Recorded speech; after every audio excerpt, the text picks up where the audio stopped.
Well guys, आज से मैं एक न्यू मांगवा को एक्सप्लेन करने वाला हूँ। अभी इसका कुछ ही चैप्टर्स ही रिलीज हुए हैं। जैसे जैसे इसकी न्यू चैप्टर्स रिलीज होते रहेंगे वैसे ही मैं एक्सप्लेन करता रहूँगा। तो चलिए शुरू करते हैं। इस चैप्टर की स्टार्टिंग में हमें IS-9MS का सीन दिखाया जाता है। वह जगह देखने में काफी खूबसूरत लग रही होती है। एक बंदा पैलेस के सामने खड़ा होकर बता रहा होता है, आज 9 लाइफ सेलेस्टियल वेनरेबल 9 एवेंस के अबव एज सेंट दाव को प्रेजेंट करेंगे। ये हमारा क्लैन के लिए शानदार इवेंट है। आज इस शानदार प्रदर्शन को देखने का सौभाग्य सभी को मिला है। ये 3 जन्मों का सौभाग्य है। उस नज़ारों को देखने के लिए काफी लोग आए होते हैं। वो बंदा बताने लगता है, आइए हम रेस्पेक्टफुली वेलकम करते हैं 9 लाइफ सेलेस्टियल वेनेबल का। वो इतना कहने के बाद पैलेस के दरवाज़ा ओपन होने लगती है। अंदर से एक बंदा और 8 खूबसूरत लड़कियां बाहर आने लगते हैं। उन्हें देखकर एक बंदा कहने लगता है, सच में ये 9 लाइफ सेलेस्टियल वेनरेबल कितना शो ऑफ करता है। एक और बंदा भी बोलने लगता है, लड़कियों के मामले में उसका किस्मत बहुत ही अच्छी है। उधर देखो 8 टेम्परेचर सभी एक के एक टॉप नॉच की है। उनकी बात सुनकर एक एल्डर कहने लगता है, तुम जूनियर्स अच्छा होगा तुम सीरियस रहे तो। ऐसा असेंशन ट्रिबुलेशन का सीन तो तुम अपनी कई जिंदगियों में देख नहीं पाओगे। पास्ट में उसने मॉन्स्टर रेस से फाइट किया और पूरी डेमरिलम को ही डिस्ट्रॉय किया। आसान से कहे तो वो इनविजिबल एग्जिस्टेंस है। फिर हमें दिखाया जाता है 9 लाइफ सेलेस्टियल वेनरेबल आसमान की तरफ देख रहा होता है और कहता है, आज इस वेनरेबल असेंड होगा, देखता हूँ कौन मुझे रुकने की हिम्मत करता है। इतना बोलकर वो आसमान की तरफ जंप करता है। तभी एक बंदा कहता है, ये स्टार्ट हो रही है। आसमान में एक बंदा दिखने लगता है। अपना एनसीबी उसको देख लेता है। तभी हमें अच्छे से उस बंदे को दिखाया जाता है। उसके पीछे एक ड्रैगन होती है और वो अपने हाथ में एक मिरर को पकड़ा होता है। उसको देखकर एक लड़की कहती है, वो नहीं, ये तो एंशियंट मॉडर्न सेलेस्टियल वेनरेबल है। यह नंबर 1 इटरन ट्रिबुलेशन है। उस लड़की की बात सुनने के बाद एक और बंदा कहने लगता है, हम बिलीव करते हैं 9 लाइफ सेलेस्टियल वेनरेबल इनविजिबल है। हमारा मेन कैरेक्टर कहता है, एक बैटल में तय करते हैं। जो सुनकर वो बुड्ढा भी कहने लगता है, ठीक है। फिर ये अपनी धर्मा बड़ी को निकाल के उसके ऊपर धड़ाधड़ करके पंच मारने लगता है। वो बुड्ढा भी अपनी पास में जो मिरर होती है उसे सामने लगा देता है, जिसकी वजह से एक जोरदार सा चमक निकलने लगती है। फिर हमें 8 टेम्परेचर्स को दिखाया जाता है। एक होती है रेड रोम्बस एम्प्रेस यू हांगलिंग, दूसरी वर्मिलियम बर्ड एम्प्रेस जी जुयान होती है। पहली 9 एमएस स्वार्ड मेडन चूलिंग होती है। चूलिंग बताने लगती है, मास्टर हम इस वक्त के लिए लंबे समय से इंतजार कर रहे थे। सीन फाइट की ओर आती है। एंशिएंट मॉडर्न सेलेस्टियल वेनरेबल को दिखाया जाता है। वो अपने जैसे कई सारे क्लोन्स को बनाया हुआ होता है। तभी ये कहता है, टाइम टेक्निक ये सही नहीं है। ये टाइम टेक्निक अलाउ करती है क्लोन्स को मल्टीपल डायमेंशंस में ट्रैवल करके सेलेस्टियल वेनरेबल्स को अनडाउन करने का। यदि लुए एक टाइम पीरियड में मारा जाता है तो उसे घातक डैमेज पड़ेगा। हमें पता चलता है मेन कैरेक्टर का नाम लुए है। अब से मैं इसे लुए ही कहूँगा। जी जुयान को दिखाया जाता है वर्मिलियन ब्लड एम्प्रेस। एक स्माइल देने लगती है। लुए भी एक स्माइल देते हुए कहता है, मुझे पता था तुम इस मुंह को इस्तेमाल करोगे, लेकिन मुझे माफ करना, सभी टाइम पीरियड में मैं इनविजिबल हूँ। लुए की बात सुनकर एंशिएंट मॉडर्न सेलेस्टियल वेनरेबल भी जवाब देने लगता है, फेलोडाइस्ट घमंड में बात मत करो, मैं पहले ही तुम्हें सभी टाइम पीरियड में एक एक करके मार दिया हूँ। हमें दिखाया जाता है वो लुए को एक एक करके अलग अलग टाइम पीरियड में मार रहा होता है। उसकी बात सुनकर लुए कहता है, क्या? वो बुड्ढा भी कहने लगता है, फेलोडाइस्ट तुम्हारा स्ट्रेंथ एक्स्ट्राऑर्डिनरी है, लेकिन बदकिस्मत से तुम्हें इन्यांग डाउ डिवोरिंग ने काटा है। तभी मुझे ओपनिंग मिला, क्या तुमने कभी नोटिस नहीं किया? लुए को दिखाया जाता है। उसको चोट लगी होती है, चेहरे से खून निकल रही होती है। वो अपनी हाथ की तरफ देखकर कहता है, इन्यांग डाउ डिवोरिंग मुझे कौन फंसा रहा है? तभी उसको कुछ रियलाइज होती है, क्या ये हो सकता है? इतना बोल के वो नीचे 8 टेम्परेचर्स की तरफ देखता है। वो सभी एक केवल सा स्मेल दे रहे होते हैं। लुए मन में सोच रहा होता है, इस प्रकार का गू फार्मलेस होती है। गू को केवल इन एंड यांग यूनियन होने पर ही प्लांट कर सकते हैं। ऐसा करने में सक्षम तो केवल वही है। वो बुड्ढा कहने लगता है, हार और जीत का फैसला डिसाइड हो गया है फेलोडाइस्ट। ये अफसोस की बात है, तुम सच्चे और अच्छे थे, फिर भी तुम जिसे प्यार करते थे वही लोग आपके खिलाफ इस तरह का साजिश रचे हैं। उसकी बात सुनने के बाद एक लड़की कहने लगती है, कौन सच्चा और अच्छा है? हम बहुत समय से उसकी आवाज़ और जुल्म से डरे हुए हैं। एक और लड़की कहती है, बड़े भैया क्या तुम्हें फेंगुशी अभी भी याद है? अगर तुम नहीं होते तो मेरे साथ फेंगुशी होता। यू हांगलिंग भी कहती है, यह तो बस एक मजाक है। उसने अपने मास्टर को धोखा दिया और अपने एंसेस्टर को बर्बाद कर दिया, मासूमों का कत्ल किया। चोली कहने लगती है, हम आपको पर्सनली आपके फाइनल जर्नी पे सेंड करेंगे। तुम शैतान, हमारे एक्शन डेमोस को मारने के लिए होंगे, जाके मर जाओ। एक बार तुम मर जाओगे तो हम लोग फ्री हो जाएंगे। लुया भी अपनी हाथ में एनर्जी को गैदर करने लगता है और कहता है, क्या सिर्फ तुम लोग? पास्ट में तुम लोगों को अच्छी तरह से ट्रीट किया था। अगर मैं नहीं होता तो आज तुम लोग एम्प्रेसेस के पोजीशंस पे नहीं होते। मैंने एक्सपेक्ट नहीं किया था तुम लोग इतने एहसान फरामोश और कमीने रहोगे। वो बुड्ढा भी कहने लगता है, फेलोडाइस्ट, अभी डिस्ट्रैक्ट होने का समय नहीं है। जैसे ही लुए पीछे मुड़ के देखता है तो उसकी तरफ से एक सील आ रही होती है। वह कार सीधा इसको लगती है, जिसकी वजह से वो जमीन में गिरता है। वो पर एक बहुत बड़ा धमाका होती है, जिसको देखकर वो लड़कियां मुस्कुरा रहे होते हैं। बाकी लोग टेंशन में देख रहे होते हैं क्या हुआ।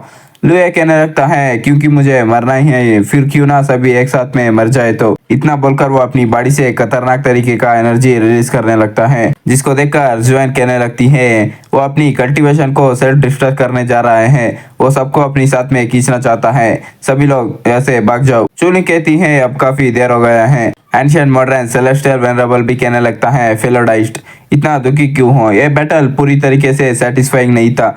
तुम उस गू द्वारा पॉइजन हुए थे, इसीलिए मेरे जी सही नहीं है। मैं तुम्हें एक और मौका देता हूँ। फिर लुए और एट टेम्परस सोल्स को एक पोर्टल के अंदर भेजने लगता है और कहता है, उन्हें एक और बार अपने साथ आने दो, इस बार मुझे निराश मत करना। वो इतना कहने के बाद हमें बताया जाता है एंशिएंट मॉडर्न सेलेस्टियल वेनरेबल द्वारा एक्टिवेट किया गया स्पेस टाइम रिवर्सल टेक्निक लुए और एट टेम्परस के सोल्स को 50 साल पहले वापस लाई है। फिर हमें लुए को दिखाया जाता है, वो आईने के सामने खड़ा होकर हैरान से कहने लगता है, सच में हम वापस आ गए हैं। तभी कोई दरवाजा खोल के अंदर आने लगता है। ये और कोई नहीं, चूलिंग होती है, फ्यूचर 9 एवेंस का स्वॉर्ड मेडन। अभी ये सिर्फ सर्वेंट होती है। वो अपनी सर पकड़ के कह रही होती है, मेरा सर चकरा रहे हैं। जैसे ही वो लुए को देखती है, वो अचानक कहने लगती है, ए शैतान, और अपनी मुंह पे हाथ रख के कहने लगती है, नहीं मास्टर। और अपनी मन में सोचती है, हम सब पास्ट में कैसे आ गए? क्या ये सपना था? उसको देखने के बाद लुए अपनी मन में सोच रहा होता है, उसकी रिएक्शन तो देखो, वो भी वापस आ गई है। अद्भुत है। मुझे फिर से एक बार चूज करने का मौका देने के लिए तुम्हारा शुक्रिया एंशिएंट मॉडर्न सेलेस्टियल वेनरेबल। इतना सोच के वो अपनी मन ही मन मुस्कुरा रहा होता है। फिर वो अपनी शूज को उतारने लगता है। चूलिंग को कुछ समझ नहीं आता। लुए टब में पैर रख के चूलिंग से कहने लगता है, आकर मेरा पैर दो। जो सुनकर चूलिंग उसकी तरफ गुस्से से देखने लगती है। फिर वो बैठ के उसके पाँव धोने लगती है। लुए अपनी मन में सोच रहा होता है, मुझे धोखा देने की वजह से मैं इसे यहीं पर मार सकता हूँ, लेकिन कई बार मारना सही सजा नहीं होती। इस लड़की के अंदर गुस्सा और नफरत भरी हुई है। अगर मैं उसे मार भी दूँ तो भी उसे दर्द महसूस नहीं होगा। मैं चाहता हूँ वो जिंदा रहे और अच्छे से जीवन बिताए और पर्सनली एक्सपीरियंस करने देता हूँ। मेरे बिना उसकी जिंदगी का कितना दुखद अंत होता है, मैं देखना चाहता हूँ। लुए उसको बताने लगता है, वो सब कुछ सपना ही था, हम सब वापस आ चुके हैं। जो सुनकर चूलिंग को झटका लगने लगती है। अब उसे क्या बोलना है समझ नहीं आता। क्या हम वापस आ चुके हैं? लुए कहने लगता है, सही। एंशिएंट मॉडर्न सेलेस्टियल वेनरेबल की स्पेस टाइम टेक्निक ने हम सभी को वापस ले आई है। मुझे साफ साफ याद है उस दिन तुमने क्या कहा था। चूलिंग के तो पसीने निकल रहे होते हैं और कहती है, फिर क्या? लुए बताता है, अब बस, क्या तुम्हें फ्रीडम चाहिए थी ना, अब से तुम फ्री हो। लुए अपने हाथ में एक टैबलेट को पकड़कर चूलिंग से पूछने लगता है, ये क्या है? चूलिंग भी बताने लगती है, ये आपका और मेरा लाइफ टैबलेट है। लुए उस टैबलेट को जलाने लगता है और चूलिंग से कहता है, कॉन्ट्रैक्ट टैबलेट को मैं जला दिया हूँ, अब तुम वापस अपनी चूस वार्ड विला जा सकती हो। चूलिंग पूछने लगती है, लुए तुम्हारे पास 9 जिंदगी थी, फिर भी तुमने अपनी पहली जिंदगी में खुद को खत्म करने का फैसला क्यों किया? उसकी बात सुनकर लुए उसे गुस्से से कहने लगता है, ये तुम्हारा मामला नहीं है, यहाँ से दफा हो जाओ। उसकी बात सुनने के बाद चूलिंग भी जाते हुए कहती है, अच्छा है, रिवर से लौट आए हो, तुम्हारा अंत अच्छी नहीं होगी। इतना बोलकर वो बाहर आ जाती है और अपनी मन में सोचने लगती है, लुए मेरे पास इनर स्वॉर्ड बॉडी है, अगर तुम नहीं होते तो मैं एक अच्छी लाइफ जी रही होती। डैड, मॉम, ब्रदर, लिंगर वापस आने वाली है। उसको देखकर लुए हंसने लगता है और कहता है, आराम कर बाप, बेरहम माँ, कचड़ा सा भाई और ये बेचारी, वापस जाने के बाद तुम्हें पता चलेगा असली नरक कैसे होती है। इस जिंदगी में मुझे उन पर जरा सा भी दया नहीं आएगी। इन 8 औरतों के सम्मत के बिना मैं निश्चित रूप से एक ऊंची मुकाम पर पहुंचूंगा। इतना सोचकर बाहर जाने ही वाला होता है, तभी कोई लात मार के दरवाजे को तोड़ देता है। उसको देखकर लुए सोचता है, फेरी वांगलिन नहीं, अब उसे यू हांगलिंग बुलाना चाहिए। यू हांगलिंग को दिखाते हैं। वो कहती है, लुए मैं तुम्हें मार दूंगी। इतना बोलकर उसे किक करने जाती है। लुए सीधा उसकी गर्दन को पकड़ लेता है और उसके मुंह के पास आकर कहता है, तुम अब भी मुझे मारने की हिम्मत करती हो? हॉन्गलिंग शर्माने लगती है क्योंकि लुए उसे गलत पोजीशन में पकड़ लिया होता है।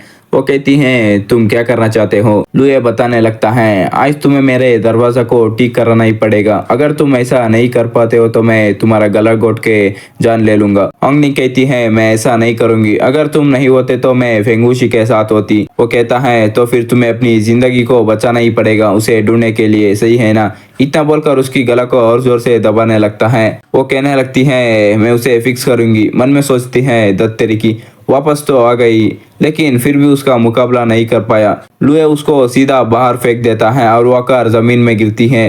वो कहता है मैं वापस आने तक डोर फिक्स नहीं हुआ तो समझो तुम मर गई। हॉन्गलिंग खड़े होकर कहने लगती है लुए वैसे भी हम पिछले लाइफ में दाव कंपेनियन थे, तुम मुझे ऐसे ट्रीट नहीं कर सकते हो। उसकी बात सुनकर लुए कहता है वो सिर्फ पास्ट लाइफ में था, इस लाइफ में हम एक दूसरे से कुछ भी लेना देना नहीं है। इतना कहने के बाद लुए एक दूसरी जगह पर आ जाता है। अंदर हमें एक खूबसूरत औरत को दिखाया जाता है, उसका नाम बाई क्यूलान होती है। लुए आकर उसे रेस्पेक्ट दिखाते हुए कहता है मास्टर को मेरा नमस्कार। तो अभी पीछे मुड़कर उसे कहने लगती है क्यों तुम्हारे पास एक ही जिंदगी है। उसकी बात सुनने के बाद लुए उसे कहने लगता है डिसिपल सीखने में अच्छा नहीं था, कल्टीवेट करते समय ब्रेक थ्रू करना चाहा, इसीलिए 9 जिंदगियों को एक जिंदगी में मर्ज किया, इसीलिए एक ही जिंदगी है। उसकी मास्टर भी बताने लगती है मैंने टाइम पावर को इकट्ठा करने का तरीका ढूंढ लिया हूँ, पास्ट लाइफ के मैटर्स को एक सपना समझकर भूल जाओ, ऐसा दोबारा बिल्कुल भी नहीं होना चाहिए। अगर तुम्हारे मन में दोबारा बगावत करने का ख्याल आ गए तो मास्टर निश्चित रूप से इस संप्रदाय को खत्म कर देगी। उसकी बात सुनने के बाद लुए कहता है डिस्पल इस बात को ध्यान में रखेगा। मन में सोचता है क्या तुम्हें पक्का यकीन है कि तुमने कोई तरीका ढूंढ लिया है। अगर मैंने चाउस इन जहर को खुद में ट्रांसफर नहीं किया होता तो क्या तुम फिर भी ताइन एम्प्रेस रहती।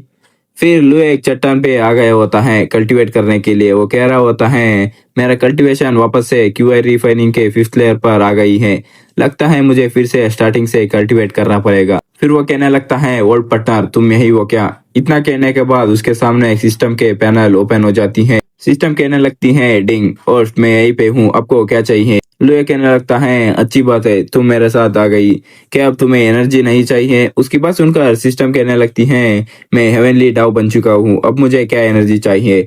जो सुनकर लुए कहने लगता है सच है, लेकिन तुम्हारा हेवनली डाउ बनना काफी बेरहम है, मुझ पर सीधा इटरनल ग्रेट एबुलेशन डालना क्या ये जरूरी था।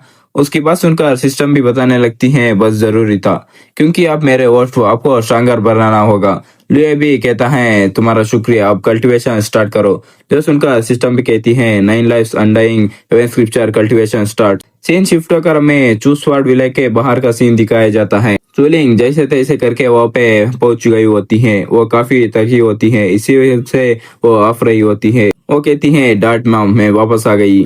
गेट के सामने 2 लोग खड़े होते हैं। एक बंदा चूलिंग को देखकर अपनी मन में सोचता है ये तो एल्डेस्ट मिस है, ये कैसे वापस आ गई है। फिर वो जाके चूलिंग से कहने लगता है ये भिखारी कहाँ से आ रही हो, क्या चूसवाड़ विला ऐसी जगह है जहाँ तुम आ सकते हो, जल्दी करो और यहाँ से निकल जाओ। उसकी बात सुनने के बाद चूलिंग उसको बताने लगती है मैं कोई भिखारन नहीं हूँ, मैं एल्डेस्ट मिस हूँ, मैं चूलिंग। चूलिंग की बात सुनने के बाद भी वो बंदा अपनी स्वाड को निकाल के उसे बोलने लगता है बदतमीज, ये जंगली लड़की कहाँ से आ गई है, एल्डेस्ट मिस होने का दिखावा करने की हिम्मत कर रही है, तुरंत यहाँ से चली जाओ वरना मेरे तलवार को बेरहम होने का दोष मत देना। चूलिंग आकर उसकी आंख पकड़कर उससे बोलने लगती है चूसी मेरे चेहरे को ध्यान से देखो, मैं चूलिंग हूँ, बचपन में तुमने मुझे उठाया था और खाने के लिए कैंडी भी दिए थे। वो बंदा भी उसे पीछे धकेलते हुए कहता है वैसे भी तुम चू फैमिली की ब्लड लाइन नहीं हो, वापस क्यों आए हो। और वो अपनी मन में सोचता है क्या तुम बेवकूफ हो, आखिरकार शैतान के कब्जे से बच के फिर भी मौत के गले लगने वापस आ गई हो। चूलिंग उसे बताने लगती हैं हालांकि मैं उनकी सगी बेटी नहीं हूँ, लेकिन विला के मास्टर और मैडम ने मेरे साथ सगी बेटे जैसा व्यवहार किया है, नहीं हम सगी बेटे से भी ज्यादा करीब है। तभी दूसरा बंदा चिल्लाने लगता है सच में एल्डेस्ट मिस चूलिंग वापस आ गई है, इनेट स्वाड बॉडी वापस आ गई है। चूसी सोचता है अब सब कुछ खत्म हो गया है। विला के अंदर से 2 लोग आने लगते हैं। ये बंदा चूसवाड़ विला के मास्टर चू शाओटियांग होता है, वो चूलिंग की अडॉप्टिव मदर जेंगशियू होती है। स्वाड इलाके के मास्टर बोलने लगता है, लिंगर तुम वापस आ गई, फादर ने तुम्हें बहुत मिस किया। चुलिंग आकर उसकी बाप की गले लग जाती है और कहती है, डैड मैं वापस आ गई हूँ। चुलिंग का माँ भी उसे बोलने लगती है, अरे लड़की तुम इतने लंबे समय तक कहाँ चली गई थी, एक लेटर तक नहीं भेजी, तुम्हें पता है हम लोग चिंता में मरे जा रहे थे। चुलिंग उसे बताने लगती है, मुझे माफ करना, मुझे बंधक बनाकर ग्रेट डाउ सेक्ट में ले जाया गया था, वो लोग मुझे आपसे कांटेक्ट करने नहीं दे रहे थे, मैं चुपके वहां से भाग कर रही हूँ, अब कभी भी आपको छोड़कर नहीं जाऊंगी। एक और बंदा आने लगता है, ये चूलिंग का बड़ा भाई चूशुफे होता है, वो रो रहा होता है, अपनी मन में सोचता है, भगवान का शुक्र है बलि का बकरा वापस आ गई है, अब भी सैंग मास्टर बच गया। फिर हमें लुए के कल्टीवेशन करने का सीन दिखाया जाता है, हमें बताया जाता है फर्स्ट लेयर ऑफ हेवन जहाँ ग्रेट डाउ सेक्ट है वह सबसे कमजोर दुनिया है। कल्टीवेशन के levels post natal, pre natal, Qi refining, verging core, shattering, in fact wide refining, dao integration में डिवाइड हुए हैं। पिछले लाइफ की एक्सपीरियंस से लुए ने सिर्फ 15 दिन में क्यूआर रिफाइनिंग के लेवल 5 से लेकर लेवल 9 तक ब्रेक थ्रू किया और कोर फॉर्मेशन को शुरू किया। तभी लुए कांपने लगता है, उसके मुंह से खून भी निकलने लगती है। वो सोचता है क्या हुआ, शरीर में मौजूद ट्रू क्यूआई का सिर्फ आधा हिस्सा कोर को बनाने में हिस्सा ले रही है, बाकी आधा हिस्सा जम गया है और हिल भी नहीं रही है। तभी सिस्टम डिंग करके बताने लगती है, उसके बॉडी में हेवनली रिजिडिटी पॉइजन डिटेक्ट किया है। जो सुनकर लुए भी कहने लगता है, हेवनली रिजिडिटी पॉइजन, जरूर वो औरत फिर से चाल चल रही है। असल में उन्होंने एक और लेयर लगा दी, हेवनली रिजिडिटी पॉइजन सिर्फ मेरे अंदर इंडियन डाउ डिवोरिंग गू ही नहीं डाला, साफ है कि वो चाहती है मैं नौ जिंदगी होने के बाद भी हालात को ना बदल पाऊं, लेकिन उन्हें यह पता नहीं है मेरे पास अभी भी एक ट्रम्प कार्ड बचा हुआ है। फिर सिस्टम से पूछता है, सिस्टम क्या इस जहर को खत्म करने का कोई तरीका है? सिस्टम भी बताने लगती है, बिल्कुल है, बस ओरिजिन को रिलम में ब्रेक थ्रू करना है, ट्रू क्यूआई स्ट्रक्चर को चेंज करना है, ट्रू क्यूआई को ट्रू एसेंस के ट्रांसफर करने के बाद फिर हेवनली रिजिडिटी पॉइजन डिसॉल्व हो जाएगा। लुए बताने लगता है, ओरिजिन कोर रिलम में ब्रेक थ्रू करना है, लेकिन मैं अभी सिर्फ अपनी हाफ ट्रू एनर्जी को ही इस्तेमाल कर सकता हूँ, ओरिजिन कोर बनाना मेरे लिए मुमकिन नहीं है। तभी वो कहता है, ऐसा ही है, मैंने एक बार एक परफेक्ट रिटर्निंग ओरिजिन पिल को रिफाइन किया था, जब तक मैं उसे खाऊंगा मैं ओरिजिन कोर रिलम में ब्रेक थ्रू कर पाऊंगा। परफेक्ट रिटर्निंग ओरिजिन पिल बहुत ही रेयर है, पिछले जन्म में मैंने ग्रेट डाउ सेक्ट में यू हांगलिंग को दी थी, इस लाइफ में उसे देने की कोई जरूरत नहीं है। लुए सामने की तरफ देखता है, गेट के ऊपर एक पक्षी होती है, वो बताने लगती है, ग्रेट डाउ सेट के 92nd जनरेशन के डिस्पल बाय क्यूलिंग की डिस्पल यू हांगलिन ने 1 महीना और 16 दिन में ही क्यूआई रिफाइनिंग पूरी की है। ग्रेट डाउ सेट का क्यूआई रिफाइनिंग का रिकॉर्ड तोड़ा है। रिवॉर्ड में उसे 1 bottle peerless returning origin pills, 3 precious artifacts, true disciple का लेगेसी और 2 कुछ चुने हुए डिवाइन एबिलिटीज मिलेंगे। जो सुनकर लुए बताने लगता है, फ्यूचर एम्प्रेस से जैसे उम्मीद थी काफी तेजी से कल्टीवेट कर रही है मेरे पास सिस्टम में, फिर भी मैं उसे 2 दिन फास्ट हूँ। इतना कहने के बाद लुए चट्टान के ऊपर से नीचे कूदने लगता है। सिस्टम पूछती है, ओ स्टॉप कहाँ जा रहे हो? वो बताता है, माउंटेन के नीचे जा रहा हूँ, वाइड रिफाइनिंग एक्सपर्ट के टॉम पे रिटर्निंग ओरिजिन पिल लेने जो मुझसे बिलोंग करती है। कोई हमें बता रहा होता है, ग्रेट डाउ सेट से 1000 किलोमीटर दूर वेस्ट में एक एंशियंट टॉम है। मेरे पिछले लाइफ के एक्सपीरियंस के अनुसार इस टॉम को अगले महीने तक कोई और नहीं ढूंढ पाएगा। उस एंशियंट टॉम की तरफ कोई जा रहा होता है। एंशियंट टॉम के अंदर सबसे कीमती चीज है 9 लाइफ्स अनडाइंग एवेंट स्क्रिप्चर का फ्रेगमेंट और परफेक्ट रिटर्निंग ओरिजिन पिल है। ये और कोई नहीं, यू हांगलिंग होती है। वो आकर उस बुक को लेकर कहती है, सीनियर ब्रदर इस लाइफ में मैं आपसे एक कदम आगे हूँ। जैसे वो इतना बोलती है और वो कुछ देखकर हैरान हो जाती है और वो कहती है, ये तो उस बुक के अंदर लिखा होता है, तुम खुतिया कही के तुम बहुत लेट हो। जो देखकर होंगलिंग को गुस्सा आ जाती है और वो उस बुक को नीचे फेंकते हुए कहती है, लुए तुम कमीने कही के। तभी उसकी चारों तरफ से एक फॉर्मेशन बनने लगती है और वो उसमें फंस जाती है। वो कहती है, लुए मुझे बाहर आने दो। फिर हमें 3 दिन बाद का सीन दिखाया जाता है। होंगलिन वहां से बच के आ गई होती है। वो सीधा आकर लुए के दरवाजे पे लात मारने लगती है, लुए यहाँ से बाहर आ जाओ। तभी अंदर से एक एनर्जी से बना हुआ हाथ आकर होंगलिन को लगती है, जिसकी वजह से वो सीधा पीछे जाके एक जमीन में गिरती है। लुए कहता है, क्या तुम्हें अपनी माँ ने नहीं सिखाया है किसी के रूम में एंटर करने से पहले नॉक करना है? उसकी बात सुनकर होंगलिन भी दांत पीस कर अपनी मन में सोचती है, लुए तुम कमीने हो, अगर मैं बाहर मर भी जाऊँ तो भी तुम्हारे सामने हार नहीं मानूंगी। और वो दरवाजे के पास आकर पैर से बोलने लगती है, सीनियर ब्रदर क्या आप डोर ओपन कर सकते हो? लुए बोलता है, यहाँ से दफा हो जाओ। जो सुनकर होंगलिंग कहती है, क्या तुमने ही एंशियंट टॉम से परफेक्ट रिटर्निंग और जंप लिया है?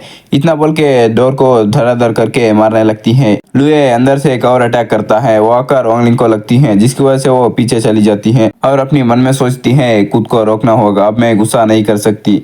होंगलिंग लुए से फिर से गंभीर आवाज में पूछने लगती है, क्या तुमने ही एंशियंट टॉम से परफेक्ट रिटर्निंग और जंपिल को लिया है? जो सुनने के बाद लुए कहता है, मैंने नहीं लिया है और यहाँ से दफा हो जाओ। जो सुनकर होंगलिंग को बहुत ही गुस्सा आने लगती है और वो कहती है, तुम्हें उस लेने का स्किल तो है लेकिन उसे मारने की हिम्मत नहीं है।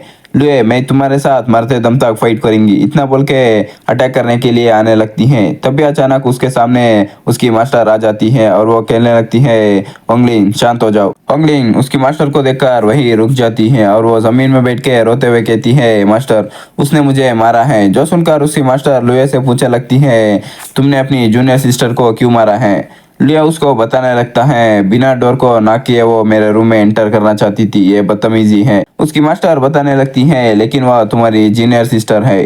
फिर होंगलिंग को उठाते हुए वो कहती है, भूल जाओ होंगलिंग, तुम्हारा लुए से क्या लेना देना है? जो सुनकर होंगलिंग खड़े होकर बताने लगती है, उसने परफेक्ट रिटर्निंग और जंप लिया है, उसे उसकी कोई ज़रूरत नहीं है, इसीलिए मैं उससे इसके लिए ट्रेड करना चाहता हूँ। उसकी बात सुनकर मास्टर लुए से कहने लगती है, लुए तुम्हारा टैलेंट अच्छा है, तुम्हें परफेक्ट रिटर्निंग और जंपिल की कोई ज़रूरत नहीं है, तुम्हें इसे अपनी जूनियर सिस्टर को क्यों नहीं दे देते? अगर तुम्हें किसी चीज़ की ज़रूरत होती है तो तुम मुझसे मांग सकते हो। जो सुनकर लुए बताने लगता है, माफ़ करना, मुझे भी वो पिल चाहिए।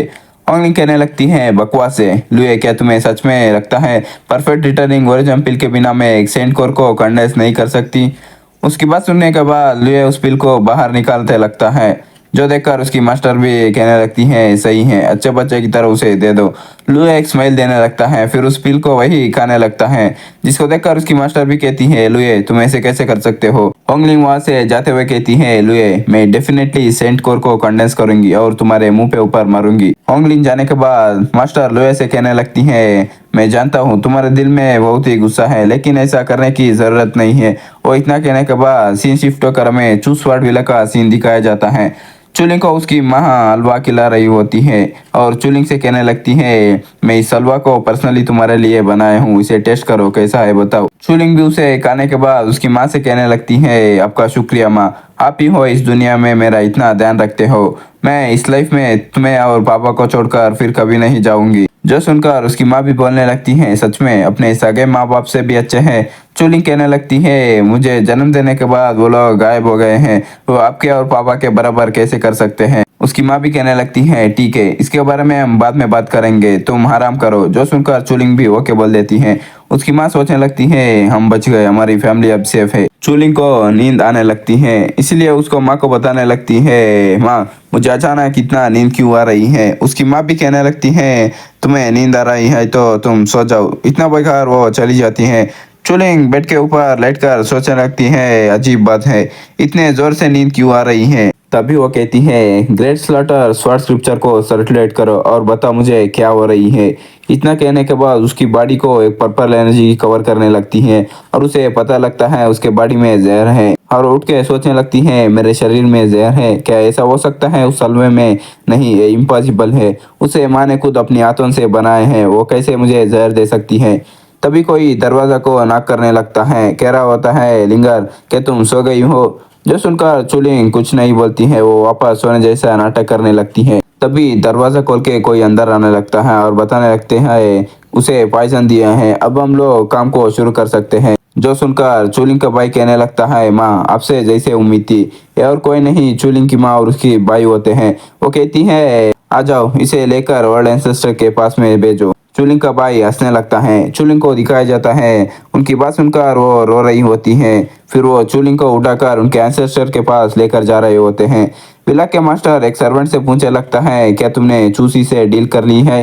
वो सर्वेंट भी बताने लगता है, विला मास्टर हम उससे निपट चुके हैं, अब कोई भी नहीं बचा, चूसी को वो लोग मार चुके होते हैं। विला मास्टर कहने लगता है, अच्छा है। वो छोटा सा सर्वेंट लगभग मेरे प्लान को बिगाड़ ही चुका था। फिर वो अपनी बेटे की तरफ देख के उससे कहता है, अगर वो लौट के वापस मौत को गले लगने नहीं आ जाती तो उस वर्ड का सैक्रिफाइस तुम होते। फ्यूचर में हमेशा पीने और खेलना बंद करो। वो भी कहता है डैड मैं गलत हूँ, मैं अब से डेफिनेटली प्रॉपर कल्टीवेशन करूंगा।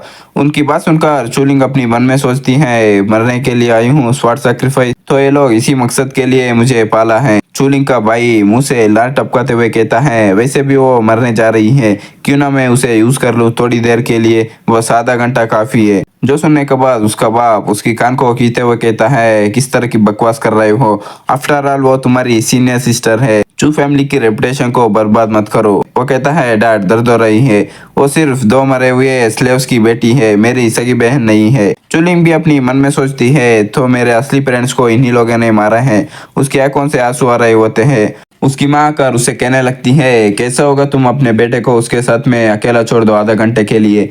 उसकी बात सुनकर विला के मास्टर भी कहता है नहीं, ओल्ड एंसेस्टर का स्वॉर्ड फॉर्जिंग डिले होता है तो हमारी पूरी फैमिली को सफर करना पड़ेगा। उसकी माँ की बात सुनने के बाद चूलिंग अपनी मन में सोचती है मैंने उसे अपनी सगी माँ जैसा ट्रीट किया था, लेकिन उसने सच में इस तरह की घटिया बात कही है। लुए, क्या यही सच्चाई थी जिसकी वजह से तुम मुझे वापस घर को जाने नहीं दे रहे थे? चूलिंग को पास्ट का सीन याद आने लगती है। लुए चूलिंग को कल्टिवेट करवा रहा होता है। चूलिंग कहने लगती है यंग मास्टर मैं आपसे भीख मांगती हूँ, मुझे एक बार घर जाने दीजिए, मैं अपनी माँ बाप को बहुत मिस कर रही हूँ। फिर लुए उसके पीछे आकर उसे बताने लगता है वैसे भी वो तुम्हारी असली माँ बाप नहीं है, घर जाने में इतना जल्दी क्यों कर रही हो? चूलिंग मुंह फुलाकर लुए से कहने लगती हैं वो लोग मुझे असली माँ बाप से भी ज़्यादा प्यार करते हैं यंग मास्टर, आप उनके बारे में ऐसा मत बोलिए। जो सुनकर लुए भी कहता है ठीक है, जब वो स्वार्ड बन जाएगी तब मैं तुम्हें घर लेकर चलूँगा। उसकी बात सुनकर चूलिंग लुए के हाथ पकड़कर कहने लगती है यंग मास्टर तुम झूठ बोल रहे हो, किस स्वार्ड को इतने लंबे समय तक बनाने की ज़रूरत होती है? तुम पक्का मुझे फिर से झूठ बोल के फंसाना चाहते हो? फिर चूलिंग कुछ समय बाद अपनी चूसवाड़ विला आई होती है और वो देखती है चूसवाड़ विला में पूरी तरह से आग लगी होती है, जिसको देखकर चूलिंग उसके सामने बैठ के रोते हुए कहती है मॉम डैड मैं वापस आ गई हूँ। फिर वो गुस्से से कहने लगती है लुए तुम कमीने कही के ये सब कुछ तुम्हारी गलती है। फिर हमें प्रेजेंट का सीन दिखाया जाता है। चूलिंग सोचने लगती है लुए तुम इसी स्वॉर्ड के बारे में मेंशन किया था, वो एक्चुअली में ये डीमन स्वॉर्ड थी। वो इतना सोचने के बाद फिर हमें दूसरे जगह का सीन दिखाया जाता है। सिस्टम कहने लगती है दुख की बात है, वो कोमा में चली गई है, अब तुम चू फैमिली की बातें नहीं सुन सकते। लुए सिस्टम की वजह से जो कुछ भी हो रही होती है वो सब कुछ देख रहा होता है। लुए कहता है वो रिबॉर्न हुई है ग्रेट टेम्पररी इलम से, वो छोटी सी पॉइजन से कोमा में कैसे जा सकती है? सिर्फ उसे ये सच को मानने की हिम्मत नहीं है, इसके लिए कुछ समय चाहिए। सिस्टम पूछने लगती है मास्टर क्या आप उसे बचाना चाहते हो? लुए कहता है उसे बचाऊं? मैं बहुत खुश हूँ कि उसका ऐसा हाल हुआ है, इसके अलावा उसे बचाने के लिए मेरी ज़रूरत नहीं है। चूलिंग को वो लोग उनके एंसेस्टर के पास लेकर आ गए होते हैं। वो सभी अपनी घुटने पे बैठकर उनके एंसेस्टर को ग्रीट करने लगते हैं। उनकी वर्ल्ड एंसेस्टर को दिखाया जाता है, उसका नाम चू चांगशेंग होता है। वो चूलिंग को देखकर कहता है इतनी बुरी भी नहीं है, उसको मुझे सौंप दो, तुम दोनों ये रह के डीमन स्वॉर्ड कंप्लीट होने का सेरेमनी को देख लो। जो सुनकर वो दोनों भी उनके एंसेस्टर को शुक्रिया कहने लगते हैं। फिर हमें उस डीमन स्वॉर्ड को दिखाया जाता है, फायर के अंदर होती है। उसे देखकर बूढ़ा भी कहने लगता है इस डीमन स्वॉर्ड को मैं 30 साल से खून पसीने से बना रहा हूँ, अब सिर्फ आखिरी स्टेप बचा है। विलय का मास्टर कहने लगता है होल्ड एंसेस्टर आपको बधाई हो, एक बार जब डीमन स्वॉर्ड बन जाएगी तो आप एक ही बारी में शैटरिंग इन्फेक्ट्री में कदम रख पाएंगे। उसके इतना कहने के बाद उनका ओल्ड एंसेस्टर कुछ साइन बनाने लगता है, जिसकी वजह से कई सारे स्वॉर्ड्स बनकर डीमन स्वॉर्ड की तरफ जाने लगते हैं। फिर वो कहता है स्वॉर्ड सैक्रिफाइस को लेकर आओ।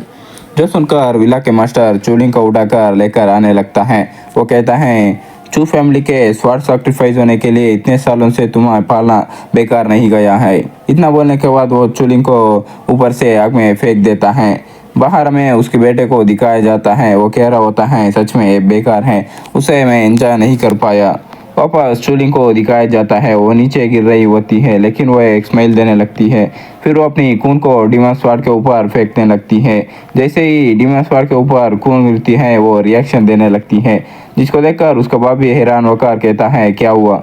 फिर हमें चूलिंग को दिखाया जाता है, वो डीमन स्वॉर्ड को पकड़कर हवा में उड़ रही होती है, उसकी कपड़े जल रहे होते हैं।